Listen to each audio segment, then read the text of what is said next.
Le damos la bienvenida a tu programa Escuela Sabática, un programa en donde repasamos la lección de la Escuela Sabática día a día y hacemos comentarios con el único propósito de beneficiar a cada uno de ustedes y también ayudar en la preparación de los maestros de Escuela Sabática que pueden impartir su clase cada sábado en los diferentes lugares del mundo. Gracias por estar conectados con nosotros. Hoy la lección número 9 del tercer trimestre del año 2026, titulada Un ministerio impulsado por el amor. Un ministerio impulsado por el amor. Una lección preciosa. Tengo el gusto de presentarles al panel que está con nosotros. Pastor David Salazar, qué alegría que estés con nosotros. Dios te bendiga, Dios te guarde. Gracias, pastor. Un placer siempre estar con usted y con mi hermano Freddy también. Mano Freddy Miranda, qué privilegio que estés con nosotros. Muchas gracias nuevamente por la invitación. El hermano Freddy es uno de los tremendos líderes en la iglesia hispana más grande aquí de Fresno. Le llaman la Iglesia del Olivo, porque está ubicada precisamente sobre la calle El Olivo. Así que gracias, hermano Freddy, por estar con nosotros. Voy a pedirle al hermano Freddy que usted tenga la oración para iniciar este programa y luego le pediré al pastor Salazar para que lea el versículo de memoria que está en 2 Corintios 2:4. Adelante, hermano Freddy. Bendito Padre, abre nuestros corazones. Amén. Al escuchar tu palabra en esta ocasión. Abre nuestras mentes para poder comprender lo que tú quieres que hagamos. Perdona, Padre, nuestras ofensas por Jesús. Amén. Amén. Amén. Voy a leer de 2 Corintios capítulo 2, versículo 4. Dice la palabra del Señor: porque por la mucha tribulación y angustia del corazón os escribí con muchas lágrimas, no para que fueseis contristados, sino para que supieseis cuán grande es el amor que os tengo. Quiero decirles que 1 Corintios ya quedó atrás en la lección pasada. Hasta la lección 8 hablamos de 1 Corintios y ahora en la lección 9, de aquí en adelante vamos a hablar de 2 Corintios. Y ustedes van a darse cuenta, como seguramente ya muchos de ustedes saben, que la vida del apóstol Pablo no fue una vida fácil. Fue una vida que pasó muchas dificultades. Y cuando ustedes pueden mirar la introducción de la lección en el día sábado, está hablando precisamente, citando a 2 Corintios capítulo 11, versículo 24 al 28, todas las cosas por las que pasó Pablo. 3 veces fue azotado con varas, 1 vez apedreado, 3 veces naufragué, dice él.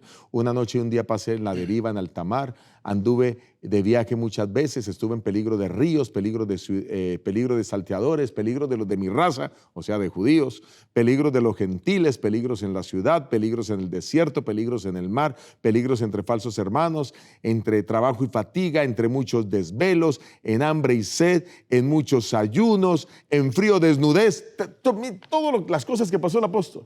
Pero hay algo que destacamos aquí. Todo esto lo sufrió con gusto, por amor a la iglesia o a las iglesias que atendía. Ahora, con eso hago la primera pregunta. ¿Qué significa realmente para ustedes que se pueda ejercer un ministerio impulsado por el amor y no por el interés personal? Y con eso quiero que abramos la discusión. Adelante, hermano Freddy. Pastor, yo quiero agregar aquí en la nota que usted leía. Sí. Él, después de dar la lista de todos los sufrimientos, si queremos llamarle sufrimientos materiales, dice, además de otras cosas, las que sobre mí agolpa cada día, la preocupación por todas las iglesias. Sí, señor. O sea, encima de toda la presión que traía Pablo, por todas las dificultades que estaba pasando, azotes, naufragios y cuánta cosa que él pasó, encima de eso, él dice, tenía la agonía, tenía el dolor, se sentía triste, sentía preocupación. Encima de todo eso estaba preocupado por las iglesias. Así es. Tenía tiempo para preocuparse por las iglesias. ¿Quién se quiere preocupar por la iglesia tal vez cuando está siendo azotado? Yo pregunto. Pero él se preocupaba por la iglesia aún y entonces eso era parte de. No, y realmente todo esto que él padeció era porque él tenía que moverse de un lugar a otro visitando las iglesias. ¿Sí? Y finalmente no le importaban los padecimientos porque lo importante era ir a las iglesias porque ahí está la gente que anhelaba la salvación, la gente que él había ayudado a preparar y los líderes que estaba preparando y necesitaba seguir fortaleciéndolos y animándoles. Pastor Salazar. Bueno, aquí notamos algo muy importante sobre lo que debe motivar a un verdadero siervo de Dios. En el caso de Pablo, nos da una vislumbre clara, un testimonio contundente del verdadero tipo de ministerio que debe aquel siervo de Dios, aquel llamado a servir, realmente poseer. Y es amor por las almas, amor por la iglesia, amor por las personas. Si no nos motiva ese amor, el sufrimiento, la persecución, el rechazo, la falta de aprobación quizás, los reproches de las personas, los conflictos en las iglesias, los conflictos en familias, eventualmente nos vamos a hastiar de eso. ¿Y qué va a pasar? Voy entonces a tomar el ministerio para buscar algo personal. Dejo de servir y de sobrellevar y poder ser como Cristo, como Pablo, de llevar las cargas junto con Cristo, pero llevando las cargas de la iglesia, y me voy a cansar. Eventualmente, entonces voy a actuar de una forma contraria al carácter de Cristo. La única forma de Pablo, porque humanamente uno dice, ¿cómo puede Pablo aguantar tanto por las iglesias? La respuesta es, la única razón es porque tiene una motivación correcta, que es el amor que viene de Dios, que ese amor es inagotable. El amor de Cristo nos constriñe, nos compunja para continuar a avanzar, pero cuando nosotros perdemos de vista ese amor o nos olvidamos o desconectamos de nuestra vida al Señor de nosotros, entonces vamos a caer en simplemente servir como por obligación, y eventualmente el que sirve por obligación, no porque ama el servicio, va a claudicar, va a fallar, va a fracasar en ese ministerio. Y Pablo, perdón, pastor, Pablo adelante. mismo escribió, el amor todo lo sufre, todo lo puede, todo lo espera. 1 Corintios 13, sí. Entonces, él mismo escribió sobre eso. Ahora él está haciendo hincapié por amor a su iglesia, todo lo que él pasó. Mira, administradores que nos escuchan, pastores que nos escuchan de muchos países, de muchos lugares, ancianos que nos escuchan, líderes, oficiales de iglesia, de junta de iglesia que nos escuchan. Y miembros regulares también. Por supuesto, maestros de escuela sabática y miembros regulares. Pero quise hacer ese énfasis como para decir, mire, la única razón por la cual nosotros ministramos, la única motivación por la cual nosotros ministramos, debe ser el amor. Amén. Amén. El amor por las almas. Necesitamos volver a tener esos pastores súper comprometidos que amen a sus iglesias, esos ancianos que visitan, esos maestros de escuela sabática que atienden las necesidades de su pequeña grey, que es esa clase de escuela sabática, esos directores de grupos pequeños que deben velar por esa pequeña grey que Dios les ha puesto con amor, que eso implica sacrificio, por supuesto, que eso implica trasnochos, por supuesto, que eso implica, pero eso es lo que nos mueve. Ahora, ojo, sin descuidar la familia, su familia es su primera iglesia. Pero usted no descuida a su familia y además de con su familia, trabaja para atender al resto de la iglesia. Pero eso es lo que el Señor nos llama a hacer, ¿verdad? Si lo queremos resumir, debemos regresar a nuestro primer amor.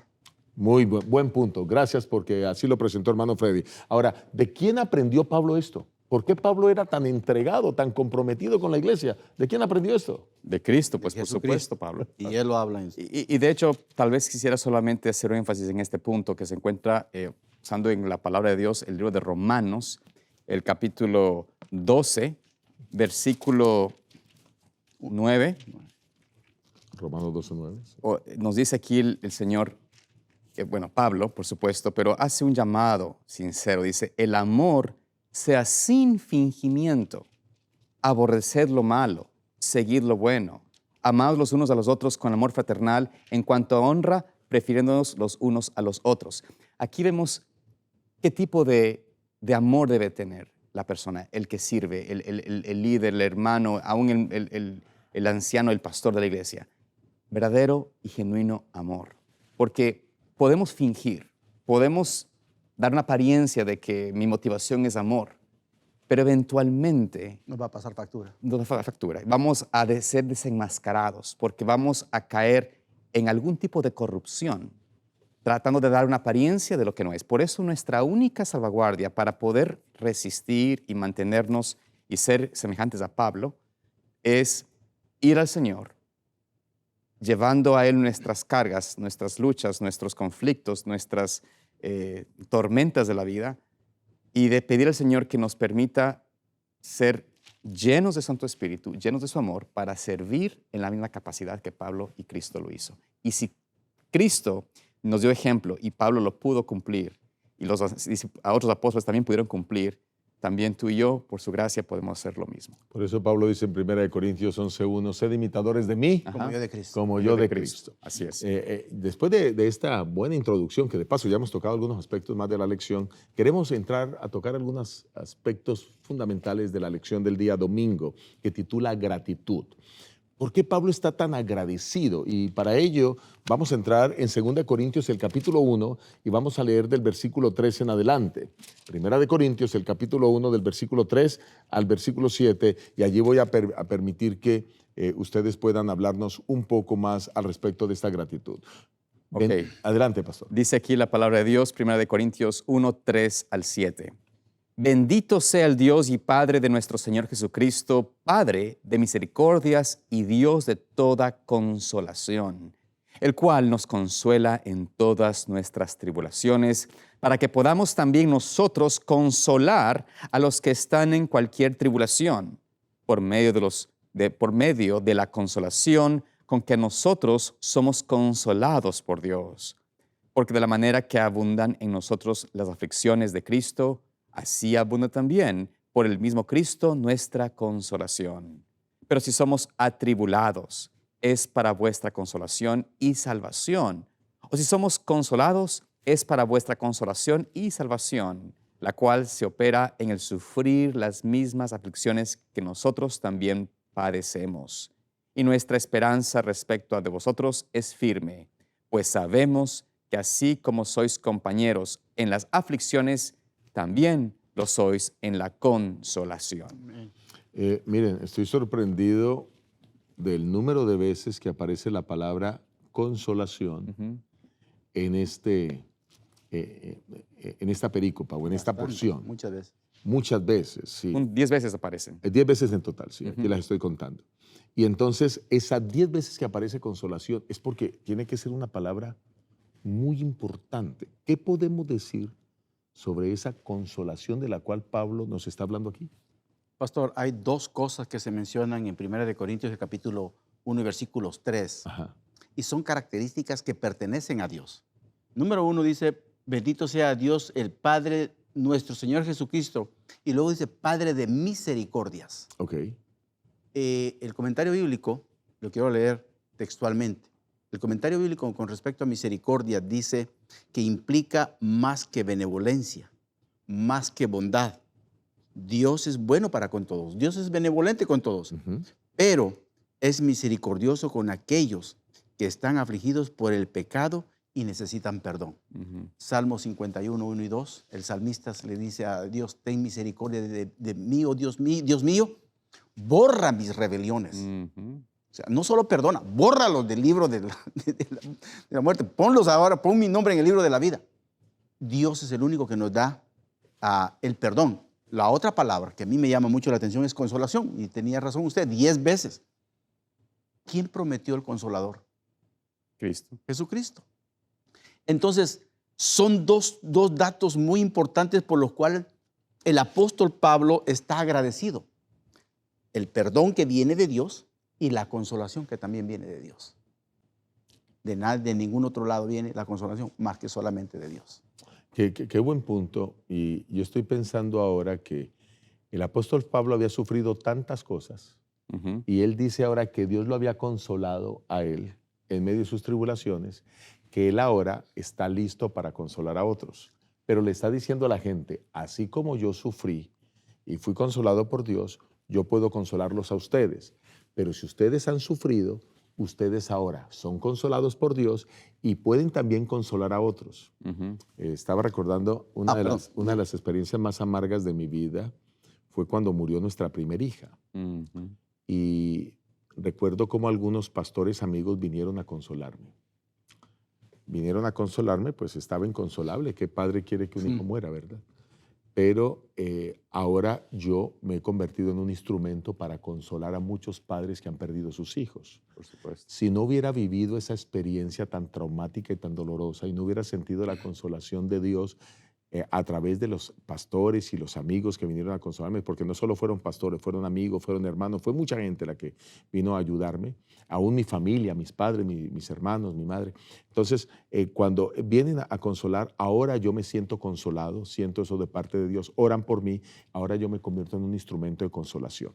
Ese es un punto fundamental a tomar en cuenta. Todos podemos ser instrumentos de consolación. Así que cuando viene una aflicción, cuando viene un problema, no tenemos que recibirlo de manera negativa. De paso, ¿por qué creen ustedes que nosotros tenemos que enfrentar problemas y recibir consolación de parte de Dios? ¿Y qué opinan ustedes al respecto de tantos problemas que experimentamos los seres humanos? Toda prueba dada o permitida por el Señor es con un fin de redención. Es una herramienta que primero quita el apego al mundo, quita apego a lo temporal. Demuestra, o sea, el sufrimiento nos revela muchas veces la triste experiencia de lo que el pecado trae sobre la raza humana. Y nos presenta también que el antídoto, la salida, la forma, no puede venir sino del Señor. Así Dios se revela aún más porque muestra el poder de consolar a pesar de estar pasando por experiencias que humanamente son casi imposibles de llegar a sobrellevar. Vemos, la Biblia nos presenta muchos casos al respecto. Cristo mismo padeció, los discípulos padecieron. Pablo está hablando aquí en su lenguaje de lo que él pasó, tanta tribulación. Pero cuando uno experimenta, usted lo decía, pastor, uno experimenta el consuelo de parte de Dios y uno ha vivido esa experiencia donde el Señor ha sido de una forma que no se puede solamente decir, sino se experimenta, no solamente se lee, pero se siente, no solamente es una idea, pero es una realidad en la vida, entonces puede uno, en la misma forma, como usted mencionaba, uno se convierte en instrumento de dar un testimonio, dar una verdadera enseñanza vivida por experiencia, no solamente por dogma, sino por experiencia que uno puede compartir, decir, Dios en verdad es consolación. ¿Pero por qué Dios permite? Para nuestro refinamiento, para nuestra perfección, para nuestra redención. Toda obra que Dios permite que pase sobre nosotros, toda carga, toda tormenta, toda tribulación, tiene un fin, como dice la palabra, de purificar, de refinar, de hacernos más puros y por supuesto, como les digo, el afecto nuestro enfocarlo más en lo eterno y no en lo temporal. Pastor Manrique, Adelante, hermano. veo a raíz de esto que Pablo menciona de todas las consolaciones que él recibió, veo más luz ahora para poder explicar más la promesa que Jesucristo hizo a sus discípulos. Es necesario que yo me vaya para que venga el Consolador. Jesús sabía por los tragos amargos que los discípulos y sus seguidores iban a pasar.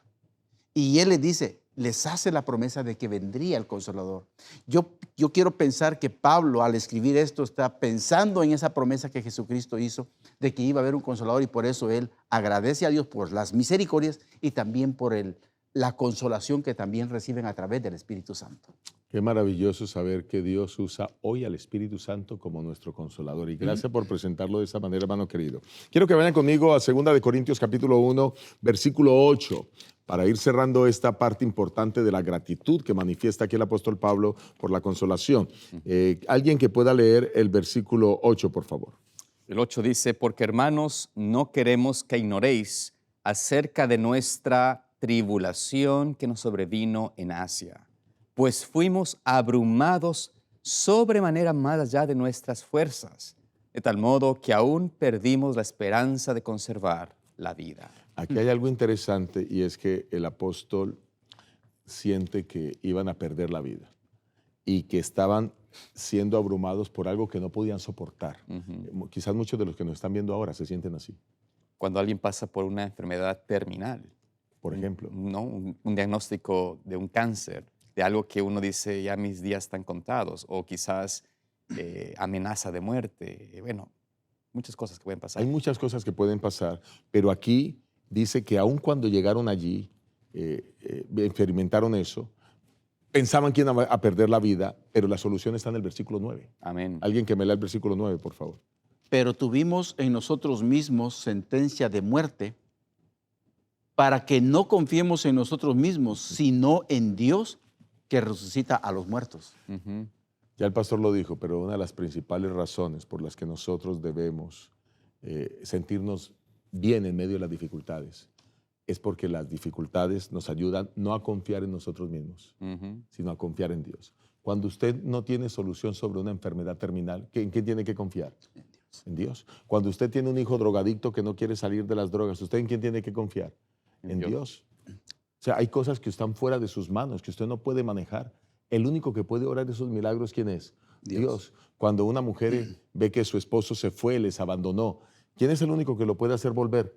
Dios. Entonces, en otras palabras, solo Dios puede hacer esto. Y por eso ellos, aunque pudieron experimentar el tema de la muerte, más adelante, bueno, ustedes saben, el apóstol Pablo escribe en Filipenses capítulo 1, versículo 21, ese texto maravilloso. Quiero que leamos ese texto maravilloso de Filipenses 1, 21, que lo van a encontrar un poco más adelante, después de 2 Corintios, Gálatas, luego está Efesios y luego Filipenses.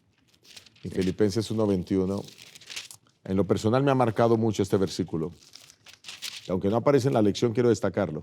Porque para mí el vivir es Cristo y el morir es ¿qué? Ganancia. Llegó a confiar tanto Pablo en Dios Mm. que aún la muerte ya no le generaba preocupación. Claro. Para mí el vivir es Cristo. En la vida vivo confiado en Dios, en Cristo. Y si muero, pues es ganancia, porque lo próximo que veré después de la muerte, en la fracción de segundo después de la muerte, lo que veré es a Cristo viniendo en gloria para disfrutar con Él por la eternidad. Así que esto es razón suficiente para que esté muy agradecido el apóstol Pablo en gratitud. No sé si están listos para que pasemos al siguiente día. Solamente quería añadir, pastor, un punto que creo que es clave de esta declaración del apóstol Pablo. Algo que hace hincapié y agradece y da también agradecimiento es lo que menciona en el versículo 11 de lo que ellos hicieron. O sea, algo que le motivó, Buen dice punto. el versículo ahí, cooperando. 1 Corintios 1:11, cooperando también vosotros a favor nuestro con la oración, para que por muchas personas sean dadas gracias a favor nuestro por el don concedido a nosotros por medio de muchos. Aquí habla el apóstol de la importancia de la oración intercesora y los unos por los otros.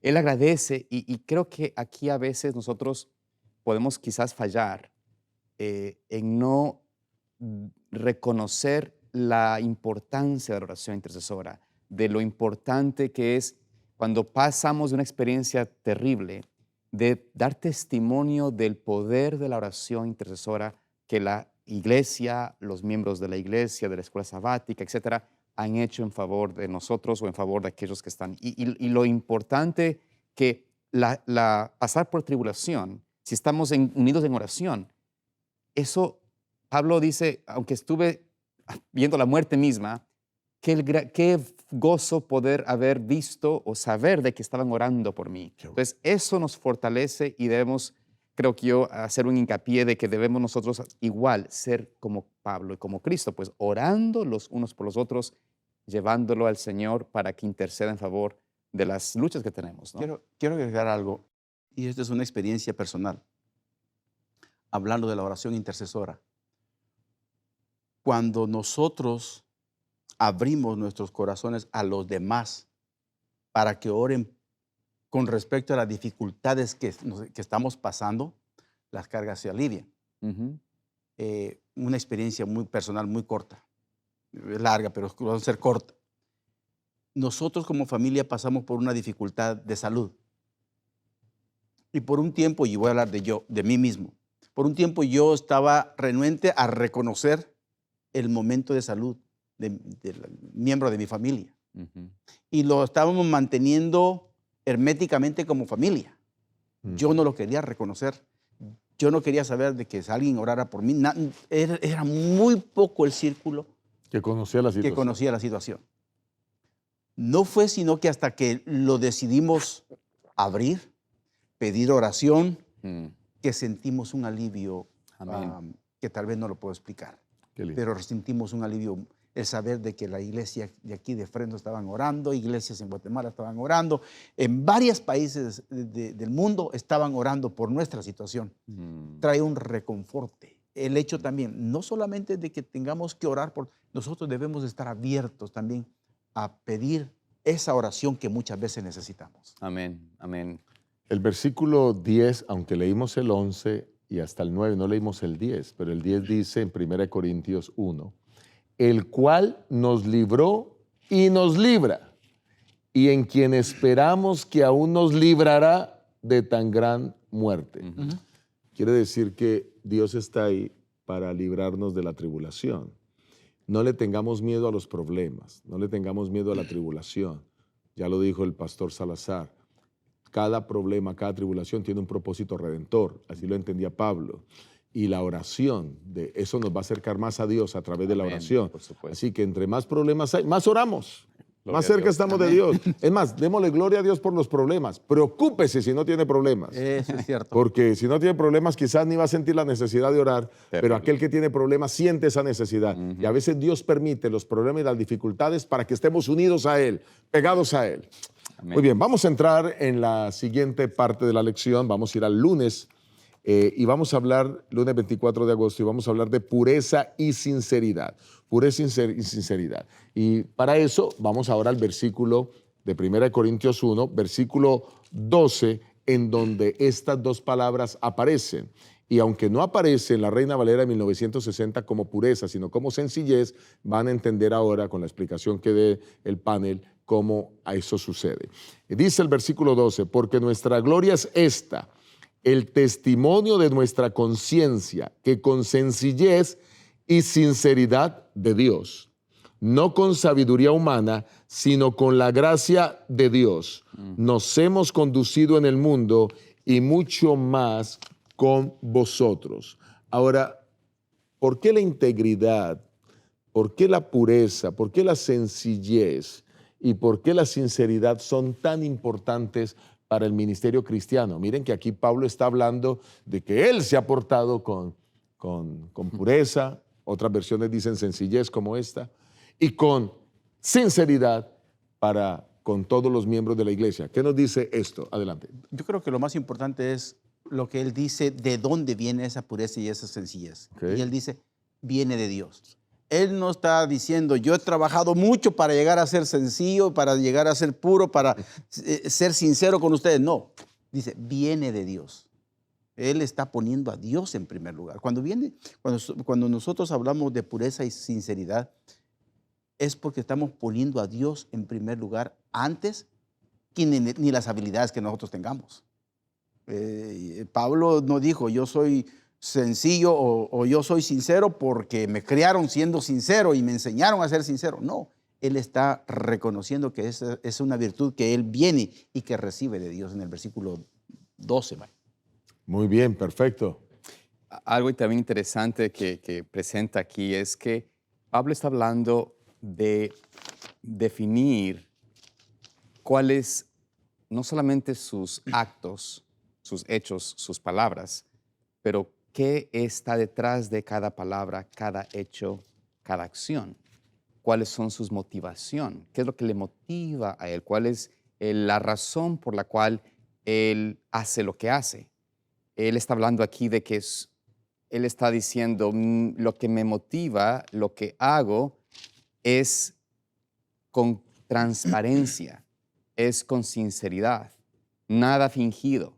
No estoy obrando por algún interés personal, por alguna motivación egoísta. No estoy también tratando de usar un lenguaje intelectual superior o tratar de darles información de ciencia, de filosofía, etc. No quiero meterme más en cosas que sean ajenos a la verdad y a la palabra que el Señor me ha dado. Entonces, que aquí está hablando de la pureza de su mensaje, la pureza de sus actos, la pureza de sus palabras, y que Él lo hace no porque tenga ciencia sino en sí misma, sino porque la gracia de Dios es la que le ha dado la facultad de conllevar este mensaje. Entonces, Él aquí creo que está, mejor dicho, su declaración aquí nos presenta de que las intenciones de Pablo sus motivaciones eran sin ningún tipo de deseo personal, ningún tipo de agenda personal. Y podríamos decir de que Pablo, al escribir esta epístola, está afirmando esto porque para los corintios, Pablo nunca fue una carga económica. Él no fue allá a recoger, y él podía vivir de la ofrenda, por supuesto, pero él laboró allí codo a codo con otros. Nunca ha sido carga a los corintios, sino mostrando por ejemplo y precepto la vida abnegada de un siervo de Dios. Entonces, el punto aquí Pablo está mostrando y está afinando de que no tiene él nada que ocultar, nada que esconder, ha actuado siempre con completa transparencia, completa sencillez, completa pureza en su motivación. Esa integridad es un aspecto fundamental para aquel que quiere desarrollar un ministerio para Dios. Por supuesto. Necesitamos ser íntegros y esa integridad implica sinceridad, transparencia. Miren, hoy vivimos en un mundo donde la transparencia no es lo normal. No. Es lo opuesto, pastor. Es lo anormal. Claro. Ajá. Vivimos en un mundo donde lastimosamente la gente siempre oculta cosas, dice mentiras, en todos los aspectos, en todas las profesiones, en todas las labores, ¿verdad? Excepto los pastores, pastor. Bueno, excepto los pastores, miembros de iglesia, líderes. Debería ser, ¿no? Todos debemos vivir en integridad. Pero entonces está en el mundo, estoy hablando del mundo, ¿verdad? El mecánico que repara el carro, pero le deja un desperfecto a propósito para que nuevamente la persona vuelva. El que elabora muebles, pero entonces cubre las incorrecciones con masilla para que simplemente todo quede maquillado en lugar de rehacer las piezas correctamente. Y así podría seguir citando una cantidad de cosas. Nos falta ese criterio de sinceridad siempre, de transparencia. Los hijos de Dios debemos ser transparentes. Las iglesias en su manejo financiero deben ser transparentes. El esposo con la esposa debe ser transparente en su manejo. Todos ese tipo de aspectos son fundamentales porque es que los que nos llamamos hijos de Dios debemos vivir en transparencia. Y cuando nos preguntan algo, responder con sinceridad cómo son las cosas. Como lo decía Pastor, no tener una agenda personal guardada, sino poder servir con amor. Qué lindo que Pablo dice, yo les he servido a ustedes con transparencia, con sinceridad, con integridad. Y que esa integridad sea una característica de los hijos de Dios. Así que estas dos palabras queden guardadas en nuestra mente. Pastor, del apóstol Pablo. Y Sí. no solo aplica a los pastores ni a los líderes, aplica esto a cualquier miembro de nuestra iglesia. Así Mire, es. con cosas tan sencillas como, por ejemplo, una junta de nombramientos. Vaya, aquel es mi amigo, sé que no está bien en esto, pero me lo voy a guardar. No voy a decir nada. Conocí a una persona que expuso un amigo que estaba siendo nombrado para un cargo y tuvo la valentía de decir, es mi amigo, me duele, porque sí le dolía, lo mostraba en la manera en que estaba hablando, pero no puede ser este cargo. Había una razón, no necesitó exponerlo, No hay que hacer pública. pero igual no se dejó llevar, nomás porque fuera su amigo. Es parte de la integridad también y de la sinceridad, de la pureza. Sin embargo, muchas veces optamos, no, pues este sí me cae bien, no importa lo que esté haciendo, lo vamos a poner ahí. Aplica también para los miembros de iglesia, Sí, en nuestra pureza. Muchas gracias, pero gracias por ese punto, pero a mí lo más importante, lo que más relevante de este punto para mí es mirarme a mí mismo. Es cierto. Mirar mi pureza, mirar mi sinceridad, mirar mi integridad. Entonces la pregunta que yo te hago, que este panel te hace es, ¿eres íntegro en tu actuar? ¿Eres íntegro en tu manera de vivir? ¿Eres íntegro como esposo, como esposa, como hijo, como miembro de iglesia, como líder, como pastor, como administrador? Que Dios nos dé sabiduría. O sea, tenemos que aprender esto de Cristo y del apóstol Pablo. Es importante, pastor, que nosotros debemos, y quizás hay que hacer una evaluación personal, como usted mencionaba, donde hay que hacer un análisis. ¿Seré que tengo yo muertos en mi armario? O sea, tengo esqueletos ahí escondidos, trapos sucios que nadie sabe. Y la falta de sinceridad de transparencia nos hace hipócritas. Y la hipocresía, una de las cosas más difíciles de ver, Y que ¿no? Jesús condena. Pero que Jesús condena, porque es un atributo de Satanás. Y lo que tenemos que reconocer, y esto no es con un sentido de echar la mano a otro, ¿no? Como usted dice, es mejor hacer primero a uno mismo. Si estoy yo siendo llevado por la hipocresía, si soy un hipócrita en la vida creyente, como cristiano, como líder de iglesia, como pastor de iglesia, debo ir al maestro y pedir perdón, arrepentirme y Amén. confesar Gloria a mis Dios. pecados Gloria a hoy Dios, gloria a para, Dios. por su gracia, poder empezar a transformar mi ministerio y mi obra, mi trabajo, de una forma en la cual pueda ser verdaderamente un canal de bendición. Porque algo que el Señor detesta es la hipocresía de el que dice amarlo, dice honrarlo, pero no quiere ser puro de corazón, no quiere tener una transformación completa, no quiere dejar a un lado sus propios intereses. Y eventualmente el daño que hace un líder, un joven de la iglesia, un liderazgo de la iglesia, una persona de la iglesia que está actuando en hipocresía, es un daño enorme en la iglesia, hace un daño terrible y puede, pues, por supuesto, traer muchas consecuencias nefastas para quienes están en su influencia. Por eso queremos hacer un llamado, como usted mencionaba, pastor, de cada uno hacer un análisis y decir, Señor, permíteme actuar de forma transparente. Amén. Vivir en pureza, en sinceridad, en transparencia y también con sencillez, como Pablo lo hizo. Aprendamos de ello.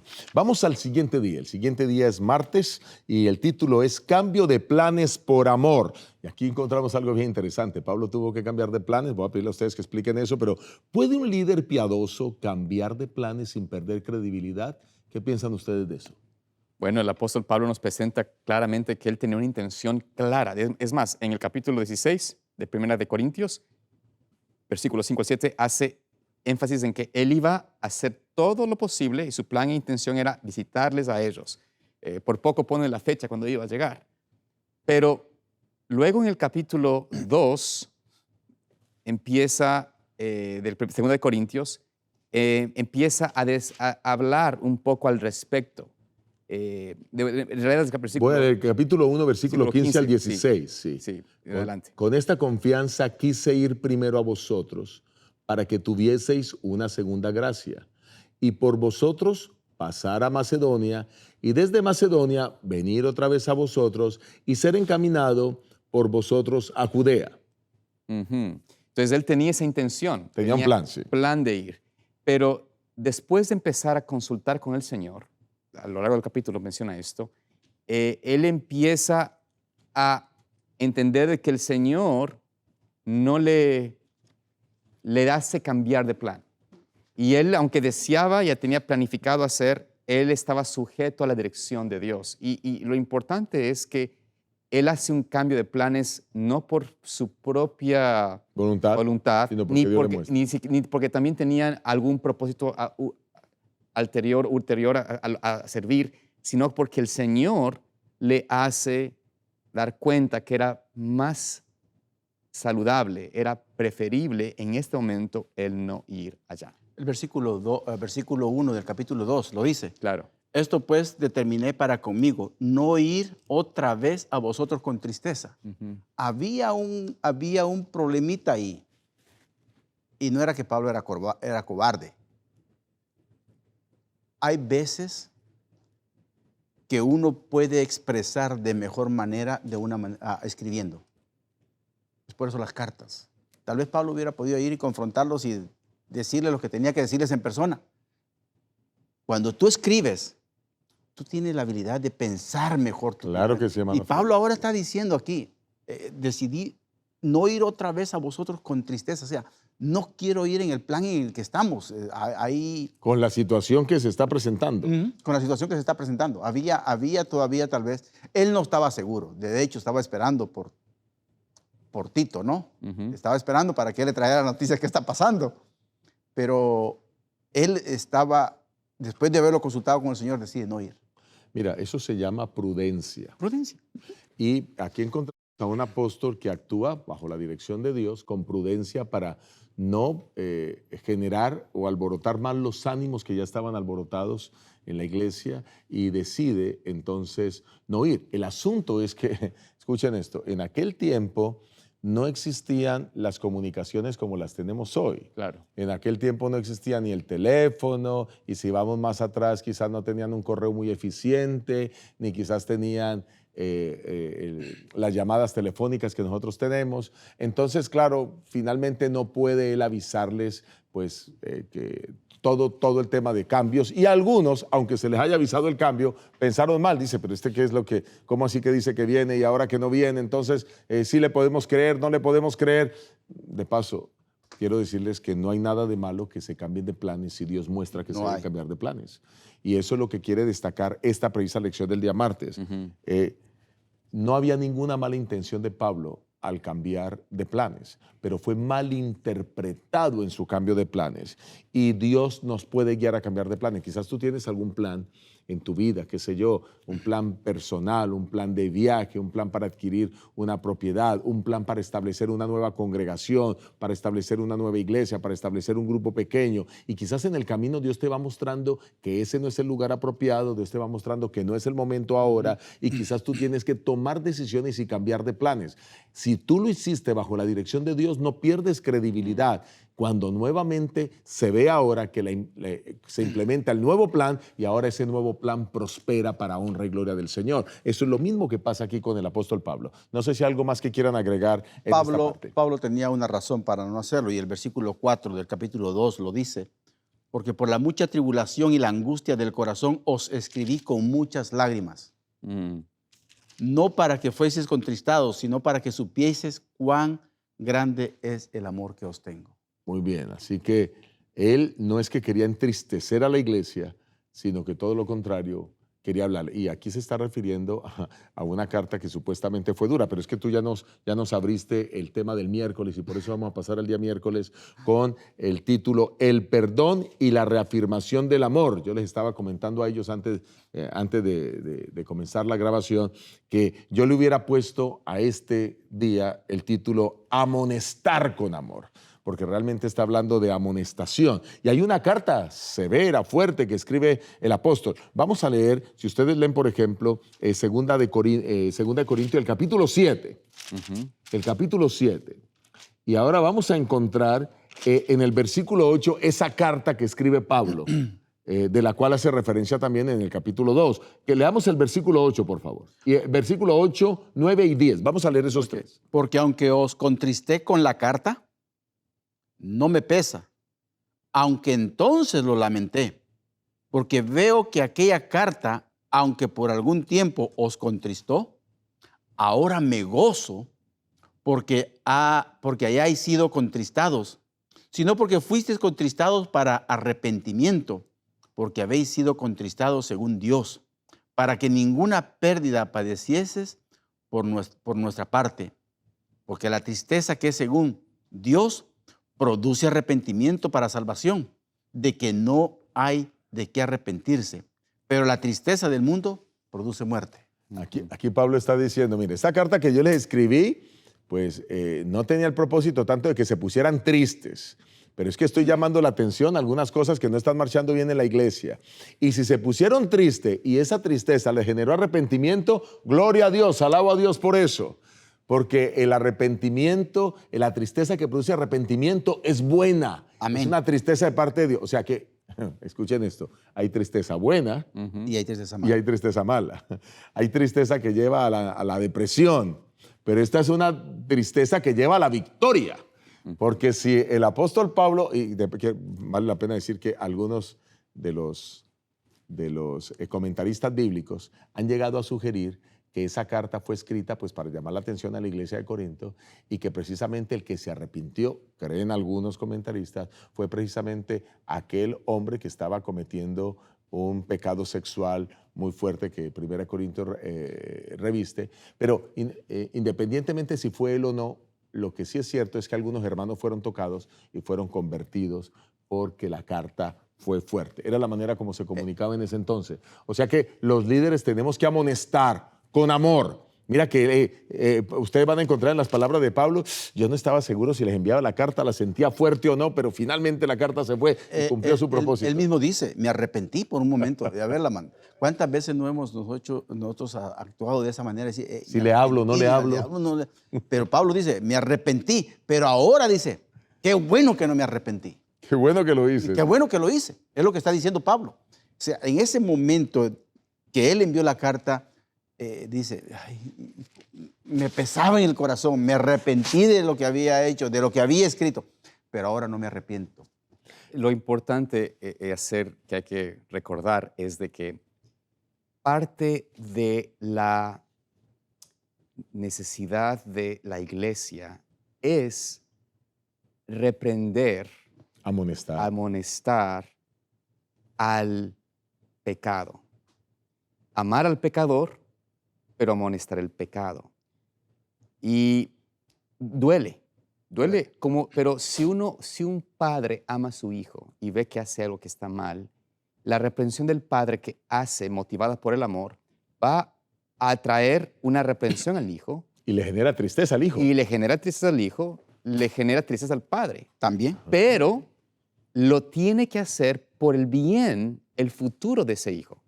En la misma manera, la iglesia no debe estar ajena a entender que parte de su obligación y del liderazgo de la iglesia local, ya sea los ancianos, el pastor, los diáconos, etcétera, el tener que a veces, tristemente, tener que efectuar aspectos de reprensión, de admonición, de corrección. Si se lo hace en el Espíritu de Cristo, con la motivación de amor, porque lo que hablábamos al principio, volvamos al principio de lo que leímos en 1 y 2 Corintios, el amor es lo que motiva, entonces uno va a ser firme, pero amante, firme, pero compasivo. Sin embargo, no se va a hacer de la vista gorda y tapar el pecado, ocultar el pecado como que no importa, y eso lo que hace es conduce a una iglesia en un caos, en una condición terrible. O sea, Corintios, y por eso Dios también hizo planes, como usted mencionaba, hermano Freddy, hablamos el anterior. ¿Por qué Dios hizo el cambio de planes? Porque Dios sabía que la carta de 1 Corintios, 2 Corintios, necesitamos tenerla como referencia nosotros en el tiempo actual. Y si Pablo no hubiese ido, no hubiese la carta. O sea, hay una razón por la cual Dios cambia los planes, pero últimamente es para poder ayudarnos a entender de que es importante tener firmeza en corregir con un espíritu de amor y redención. Pero hay que ser firmes. Mira, eso quiere decir, aquí está hablando de la disciplina, pero una disciplina con amor en la iglesia, ¿no? Hay muchos más textos en la Biblia que hablan de disciplina, pero quiero hablarles de dos tipos de personas que son disciplinadas y de dos tipos de iglesias. Primero, los dos tipos de personas. Está el tipo de persona que es disciplinado y se rebela. Él cree que toda la iglesia está equivocada. Claro. Él cree que el único que tiene razón es él. Son los que se resienten. Se resiente y entonces habla de la iglesia, trata mal a la iglesia, líderes, trata mal a los líderes. Pastor. Algunos de esos se van a formar una nueva congregación Toda la vida. y se llevan a sus amigos, están resentidos y ya establecen otra iglesia porque ¿cómo es posible que...? Okay. Y al rato se resienten entre ellos. Bueno, lo que quiero decir es que esos que se rebelan, bueno, no están siendo movidos por el Espíritu de Cristo. Pero tenemos el segundo tipo de personas. El segundo tipo de personas es el que lo reprende y reconocen su error. Déjame ilustrarlo.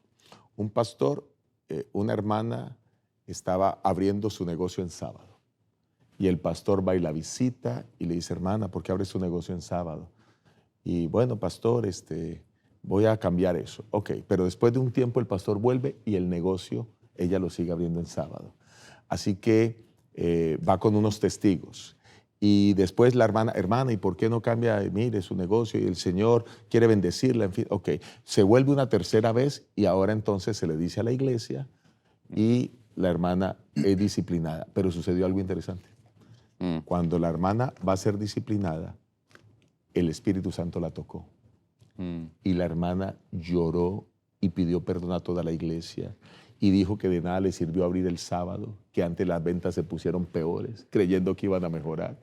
Y ahora llorando, la iglesia la perdona. Y la iglesia, aunque ella es expuesta a la disciplina, cuando llegó el momento de votar, la iglesia la perdonó porque tenía un corazón arrepentido. Amén.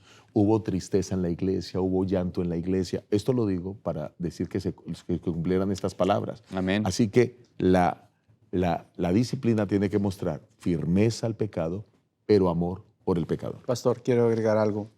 Hechos de los Apóstoles, página 261, habla acerca de la tristeza buena. Yo decía, hay tristeza buena y tristeza mala.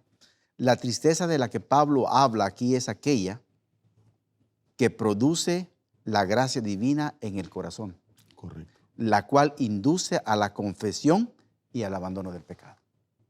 Así es. Esa es la tristeza que Pablo estaba hablando aquí, que había llevado a los corintios a confesar, y no solo a confesar, sino que abandonar el pecado. Cuando alguien, sí, pastor. No, eso decir, y gracias a Dios que Pablo se levantó con esa firmeza y ese amor real para hacerle frente a los terribles errores que estaban pasando en Corintio. Y Dios quiere que hoy, dentro de su pueblo, haya ese mismo espíritu, motivado por amor, pero levantarse y llamar la necesidad a una reforma, a un relevamiento real y genuino de los miembros de iglesia y del error. Tomarlo al pecado, hay que tocarlo y enfrentarlo. Pero mire, perdón, pastor, Sí, adelante. adelante usted. No, los dos tipos de iglesias son la iglesia que no disciplina y la iglesia que disciplina por cosas a veces insignificantes. Los dos extremos. Los dos extremos son malos. Nunca los extremos son buenos. Pero el pecado hay que disciplinarlo en la iglesia. Sí. ¿Ok? Solamente, cuando estudiamos, dice también Hechos de los Apóstoles, hablando de la firmeza que debemos de tener, pero con amor, dice, cuando estudiamos el carácter divino a la luz de la cruz, vemos misericordia, ternura, espíritu perdonador, unidos con equidad y justicia. Así es. Esa es la manera de proceder. Y eso es lo que nos cuesta muchas veces. O nos vamos a un extremo que somos muy permisivos, o nos vamos al otro extremo donde nos queremos aniquilar a todos. Sí, ni lo uno ni lo Ni otro. lo otro. Pero aquí, cuando dice Hechos de los Apóstoles, cuando estudiamos el carácter divino a la luz de la cruz, vemos misericordia, ternura, espíritu perdonador unidos en equidad y justicia. Lo que debe motivarnos para llamar el pecado por su nombre, llamar a la corrección, hacer una corrección en la iglesia, no debe ser un verdadero espíritu de transparencia y de pureza por dar honra a Dios. No porque tengo yo un resentimiento con un hermano, me vio de una forma equivocada o tengo envidia de aquel. O sea, hay que asegurarnos de que la motivación es correcta, es por lealtad al Señor y por honrar su nombre. Hermanos, entramos en la última parte de la lección. Ya el tiempo prácticamente se nos ha ido. El jueves habla de triunfo en Cristo y hace énfasis en cómo debe ser la fragancia del cristiano. Vamos a mirar el texto clave aquí, que es 2 de Corintios capítulo 2, versículos 12 y 13. 2 de Corintios 2, 12 y 13. ¿Alguien que quiera leerlo, por favor? Cuando llegué a Troas para predicar el evangelio de Cristo, aunque se me abrió puerta en el Señor, no tuve reposo en mi espíritu por no haber hallado a mi hermano Tito. Así, despidiéndome de ellos, partí para Macedonia. Muy bien, entonces Pablo estaba inquieto mientras estaba esperando a Tito, pero no paraba de hablar de Jesús. Dios le abrió puerta en Troas, tuvo éxito en la predicación en Troas, y ahí él declara unas palabras interesantísimas que aparecen en los siguientes versículos. Está lleno de gozo después de ver a Tito, después de haber escuchado los buenos reportes que se le traían acerca de cómo su carta había generado cambios en la persona, y entonces ahora él habla que nosotros debemos tener el olor de Cristo y que debemos oler a Cristo entre los que se pierden y entre los que se salvan. Nuevamente restaurando y hablando de que su ministerio tenía solo la motivación del amor y su ministerio solamente obedecía y seguía a Cristo. ¿Alguna cosita más para terminar? Bueno, este llamado del apóstol Pablo a de que tengamos este olor de Cristo, a que podamos como percibir, experimentar, empaparnos del amor de Cristo, debe ser nuestra experiencia, debe ser nuestro deseo de poder llenarnos del amor de Cristo. ¿A qué hueles tú? ¿Hueles a Cristo o hueles al mundo? Pues yo te invito a que huelas a Cristo. Amén. Para que todas las personas sean atraídas a ti y a Cristo. Dios te bendiga. Te esperamos en el próximo repaso de la lección de la escuela sabática. No te lo pierdas. Dios te acompañe. Bendiciones.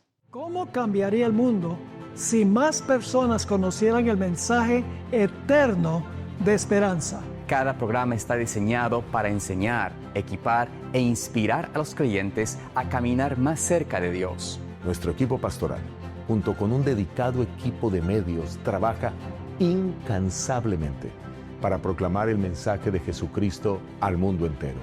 Y hemos visto a Dios obrar de manera poderosa. Personas de todos los continentes, desde grandes ciudades hasta aldeas remotas, están sintonizando, escribiendo y compartiendo cómo este mensaje ha transformado sus vidas. Este impacto global sigue creciendo más allá de lo que imaginamos. Y tú formas parte de él. Hoy tienes la oportunidad de hacer la diferencia. Al apoyar financieramente este ministerio, te conviertes en un canal de bendición global. Tu donación permite que sigamos transmitiendo las 24 horas del día en lugares donde nadie más llega. Haz clic en este anuncio, realiza tu donación y únete hoy mismo a la misión.